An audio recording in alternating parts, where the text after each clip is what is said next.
Salve gente, io sono Luca e in questo fantastico episodio volevo parlare del modo di dire mettere i bastoni tra le ruote, oppure anche mettere i bastoni fra le ruote, non c'è nessuna differenza. Comunque sia, questo modo di dire mi piace molto perché si basa su un'immagine trasparente, un'immagine molto chiara. La ruota, sapete cos'è? No, la ruota gira, se noi mettiamo un bastone nella ruota, cosa succede? La ruota si blocca e non gira più.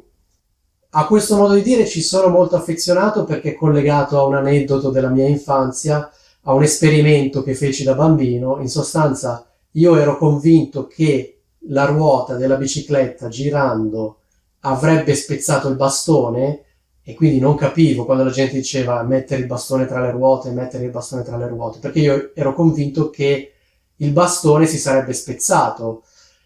Poi ho fatto l'esperimento ed è andata a finire come potete immaginare. Ovviamente il bastone, cioè il ramo di legno, ha fermato la ruota si è bloccata, io ero sulla bicicletta, vabbè, il resto ve lo potete immaginare. Comunque sia, ritornando al significato di questo modo di dire, quando si usa il modo di dire mettere i bastoni tra le ruote? Quando c'è qualcuno che in sostanza ostacola un'altra persona, cioè c'è una persona che fa un lavoro, c'è un'altra persona che fa di tutto per ostacolare questa persona, cioè questa persona fa una cosa, l'altra persona va lì e cerca di bloccarla, ostacolarla, rallentarla e così via. Quindi in sostanza è come se la prima persona fosse su una bicicletta, l'altra persona le va dietro, le mette un bastone tra le ruote e questa persona si blocca, viene intralciata o comunque non riesce a procedere.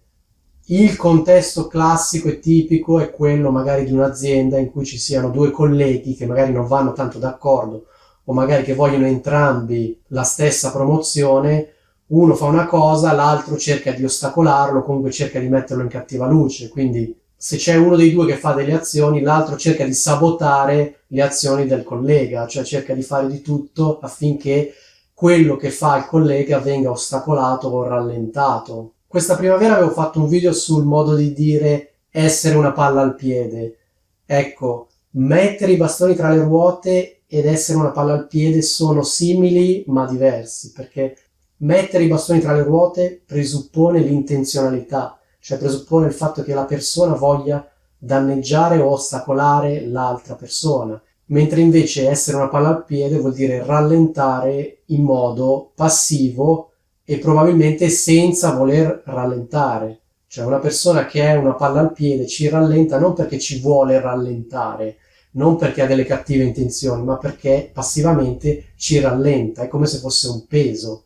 Mentre invece una persona che ci mette i bastoni tra le ruote è una persona che intenzionalmente vuole rallentarci, ostacolarci, danneggiarci e così via. Quindi da quello che vi ho detto capite che mettere i bastoni tra le ruote non è una cosa bella da fare, in sostanza consiste nel competere in modo sleale, quindi comportarsi in modo sleale, usare qualche trucchetto per rallentare quello che percepiamo come un avversario. Nell'esempio che ho fatto ci sono due colleghi che sono in un certo senso in competizione e uno dei due cerca di rallentare l'altro in modo scorretto, cerca di mettergli i bastoni tra le ruote, cerca di sabotare quello che fa questo collega.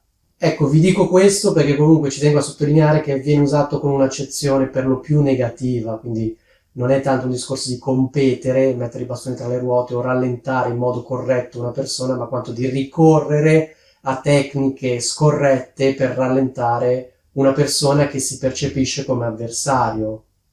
Diciamo che questa componente di scorrettezza spesso è implicita, cioè sottointesa. Quando usiamo il modo di dire mettere i bastoni tra le ruote c'è sempre questa idea di scorrettezza. Spero che sia tutto chiaro e che nella vostra vita vi mettano il meno possibile i bastoni tra le ruote. Detto ciò, vi saluto.